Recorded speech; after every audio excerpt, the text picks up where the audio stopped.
Hello friends, आज मैं आपको ज्योग्राफी में कौन सी बुक पढ़नी चाहिए उसके बारे में बताने जा रहा हूं। उससे पहले मैं आपको बताना चाहता हूं कि पहले के वीडियो में मैंने आपको बताया था कि आप किस तरह से बुक को सिलेक्ट करेंगे और आपकी कौन सी बुक की प्रेफरेंस रहेगी।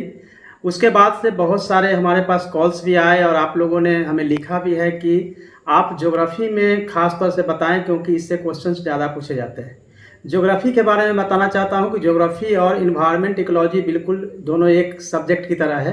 हालांकि अलग अलग बुक्स मैंने प्रीफर करवाया था, लेकिन अगर आप ज्योग्राफी की जो एनसीईआरटी की बुक्स पढ़ते हैं तो उसमें आप देखेंगे कि बहुत सारे पोर्शन जो है इन्वायरमेंट के भी उसमें इंसर्ट किए गए हैं। तो मैं सबसे पहले आपको बुक के बारे में बताता हूँ कि किस तरह से आपको बुक पढ़नी है। तो एनसीईआरटी की बुक्स मैंने बताया था कि क्लास 6 से लेकर 12 क्लास तक की बुक जो है उसको आपको अध्ययन करना है। आप देखेंगे कि ये 6 क्लास की बुक्स है, जिसमें कि अर्थ के बारे में प्रारंभिक रूप से जो आपको जानकारी चाहिए 6th स्टैंडर्ड की जो एनसीईआरटी की बुक्स है उसमें आप पढ़ेंगे। पतली सी बुक्स है, लेकिन प्रिलिमिनरी आपको जो भी इंफॉर्मेशन चाहिए इस बुक्स में अवेलेबल है। उसी तरह से आप 7th बुक की बुक देखेंगे, जिसमें कि इन्वायरमेंट के बारे में बताया गया है। मैंने पहले ही बताया कि इन्वायरमेंट बहुत इंपॉर्टेंट है, उससे क्वेश्चंस बहुत पूछे जाते हैं और इन्वायरमेंट की पूरी चर्चा जो है बहुत प्रारंभिक जानकारी जो है इस बुक्स में दी गई है। सो आप उसके बाद 7th क्लास में बहुत ही पतली बुक्स है उसको आप पढ़ेंगे। उसके बाद 8th क्लास में देखेंगे थोड़ी सी इकोनॉमिक ज्योग्राफी है, आप इसमें देखेंगे रिसोर्सेज एंड डेवलपमेंट के बारे में बताया गया है, तो इसमें थोड़ी सी जानकारी आपको इकोनॉमिक ज्योग्राफी की मिलती है। फिर उसके बाद इसको आप पढ़ना शुरू करते हैं।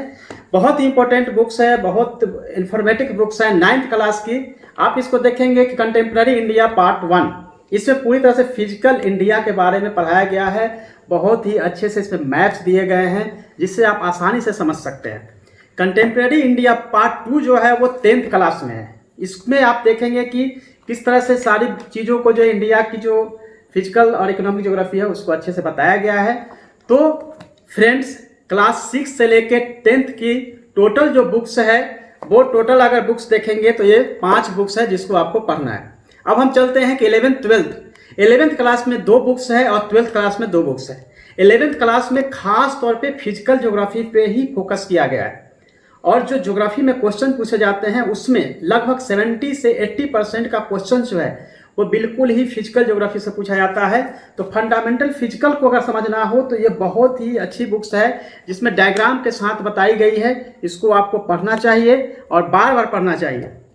उसी तरीके से अगर 11th की दूसरी जो पार्ट की बुक है वो बिल्कुल इन्वायरमेंट पे है। आपने देखा है कि इन्वायरमेंट की बुक्स जो है 2 बार रिपीट हो रही है और ये कहीं ना कहीं एक क्लास से दूसरे क्लास में जब जाते हैं तो वही इस इन्फॉर्मेशन को थोड़ा सा डिस्क्रिप्टिव किया जाता है, थोड़ा डिटेल्स में बताए जाते हैं, कहीं ना कहीं वो रिवीजन होता जाता है।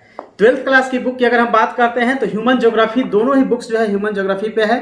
पहले पार्ट में आप देखेंगे कि किस तरह से इसमें वर्ल्ड की भी जानकारी है और इंडिया एंड पीपल करके जो सेकेंड पार्ट्स है उसमें आपको पूरी तरह से इकोनॉमिक ज्योग्राफी के बारे में बताया गया है। यह महत्वपूर्ण है, लेकिन 11th की जो बुक्स है वो ज़्यादा महत्वपूर्ण है। इसको आप 2 से 3 बार पढ़ सकते हैं, लेकिन 11th क्लास की जो फिजिकल ज्योग्राफी है उसको कम से कम 5 बार पढ़ना पड़ेगा।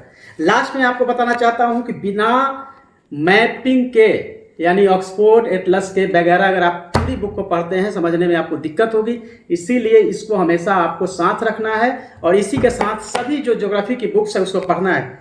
आपके मन में बहुत सारे डाउट्स होंगे कि सविंदर सिंह की फिजिकल ज्योग्राफी आती है या दूसरे बहुत सारे बुक्स आते हैं, क्या उसकी बुक्स को पढ़ना है या नहीं पढ़ना है। रिचर्ड की भी आती है, इंग्लिश मीडियम की बुक्स है। रिचर्ड की जो ज्योग्राफी है आप उसको पढ़ सकते हैं। इसके अलावा बहुत सारे टेक्स्ट बुक जो होते हैं उसको आप बिल्कुल नहीं पढ़ेंगे, क्योंकि यह एकमात्र सीरीज है एनसीईआरटी की बुक्स की 6 से लेकर 12 क्लास की जो बुक्स पूरी तरह से जीएस के ज्योग्राफी के पोर्शन को कवर करती है। इसीलिए इसके अलावा दूसरी बुक्स जो है उसको आप नहीं पढ़ेंगे। और आप सबको मैं आगे के सीरीज में दूसरे सब्जेक्ट के बारे में बताऊंगा। जब ये सब्जेक्ट के रणनीति के बारे में जब बातें खत्म हो जाएगी तो एक एक चैप्टर के बारे में भी आपको हम बताएंगे कि किस तरह से पढ़ना चाहिए।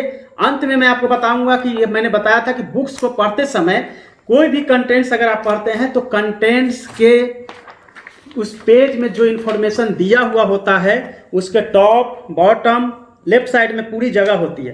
पूरे बुक्स के इन्फॉर्मेशन को आप पॉइंट वाइज ऊपर के एरिया में लिख सकते हैं, डायग्राम बना सकते हैं, सुंदर सुंदर डायग्राम। जैसे मान लेते भारत का मैप बना हुआ है तो इस मैप में आपको इस इन्फॉर्मेशन के बारे में जितनी सारी डिटेल्स है इसमें आप रंग रोगन करके और भी बुक को अट्रैक्टिव कर सकते हैं और अच्छे से आप याद कर सकते हैं।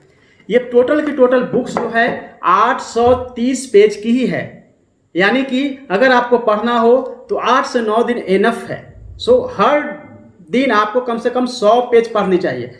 100 पेज कहने का मतलब होता है कि आप सोचते होंगे इसमें बहुत सारे कंटेंट्स है, बट ऐसा नहीं है। अगर आप देखेंगे 6th क्लास में, तो अगर आप मॉर्निंग से शुरू करेंगे इवनिंग तक आपकी पूरी बुक खत्म भी हो जाएगी। इन्फॉर्मेशन भी बहुत सारी चीज़ें हैं और आपको उसमें बहुत सारी अच्छी अच्छी चीज़ें बताई गई है। तो बुक्स को 100 पेज 90 पेज के हिसाब से रखेंगे, क्योंकि एनसीईआरटी की बुक्स कंटेंट्स जितने होते हैं उससे कहीं ज़्यादा जो है इसमें मैप डायग्राम द्वारा समझाया जाता है। तो कंटेंट्स कम, कंटेंट्स पूरे होते हैं, बट कंटेंट्स कहने का मतलब है कि जो रिटन में होती है चीज़ें वो कम होती है। डायग्राम मैप द्वारा आपको ज़्यादा से ज़्यादा समझाया जाता है, इसलिए इसमें पढ़ने में समय नहीं लगता है। सो मेरे फ्रेंड्स, आप इसी तरीके से आप पढ़ते रहें ताकि आपकी जो सिलेक्शन है वो सुनिश्चित हो सके। ऑल द बेस्ट सबको। नेक्स्ट वीडियो में फिर से आपसे मैं मिलता हूँ।